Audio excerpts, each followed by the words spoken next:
সোমবার সকালে এই প্রথম খোয়াই জেলা হাসপাতালের ছোট্ট পরিধিতে এক যুগান্তকারী ঘটনা ঘটিয়ে দেখালো অস্থি বিশেষজ্ঞদের একটি দল। ৬৫ বছরের এক মহিলার হিপ জয়েন্ট প্রতিস্থাপন করেন, তাও সফলতার সাথে।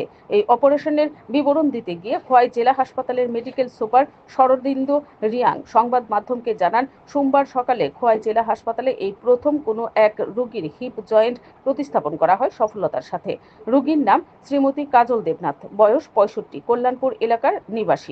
গত কিছুদিন আগে কোনো দুর্ঘটনার কারণে ওই মহিলার হিপ জয়েন্ট ভেঙে যায়। এ নিয়ে জিবি হাসপাতাল পর্যন্ত দৌড়ঝাঁপ করে, কিন্তু সেখানে সময়ের কারণে সঠিকভাবে চিকিৎসা হয়ে ওঠেনি। শেষে ৯ই আগস্ট খোয়াই জেলা হাসপাতালের অস্থি বিশেষজ্ঞদের সাথে পরামর্শ করলে তারা সেই মহিলার হিপ জয়েন্ট প্রতিস্থাপনের প্রতিশ্রুতি দেন। সেই প্রতিশ্রুতি অনুযায়ী সোমবার সকাল 10:30 থেকে 11:30 পর্যন্ত প্রায় 1 ঘন্টার মধ্যে এই মহিলার হিপ জয়েন্ট প্রতিস্থাপন করে সফলতার সাথে। অপারেশনকালে খোয়াই জেলা হাসপাতালের ওটিতে উপস্থিত ছিলেন অস্থি বিশেষজ্ঞ অর্থাৎ sergeant doctor Aman Debbarma, doctor Biswajit Debbarma, nursing officer Trinamoy Debbarma, sister Shyamali Debbarma, GAD কর্মী অরিন্দম নম, ওটি অ্যাসিস্ট্যান্ট শান্ত কুমার ত্রিপুরা সহ খোয়াই জেলা হাসপাতালের অন্যান্য সিস্টাররা। Bureau report, BTV Tripura news.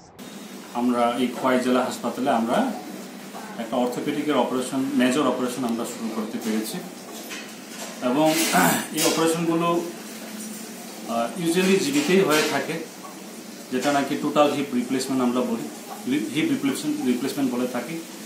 একটা পেশেন্ট এসেছিলেন কাজল দেবনাথ, 3 মাস আগে ওনার ইনজুরি হয়েছিল ডান পায়ে। ওটার পর উনি হাঁটা চলা করতে পারেননি।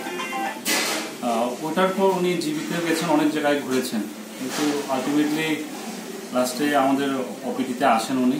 তো আমি বললাম আমাদের খোয়াই জেলা হাসপাতালে তো আমরা অপারেশনের জন্য ব্যবস্থা করছি, আপনারা একটু অপেক্ষা করুন, আপনাদেরকে আয়ুষ্মান আছে কি। ত্রিপুরাবাসী এবং জেলার আমাদের খোয়াই জেলা হাসপাতালের অন্তর্গত যে যারা আছেন পাবলিক, ওনাকে অনুরোধ করব যে অর্থোপেডিক রিলেটেড যে কোনো প্রবলেম, যে কোনো যদি সমস্যা থাকে তাহলে আমাদের এখানেই হয়ে যাচ্ছে এখন আমাদের খোয়াই জেলা হাসপাতালে।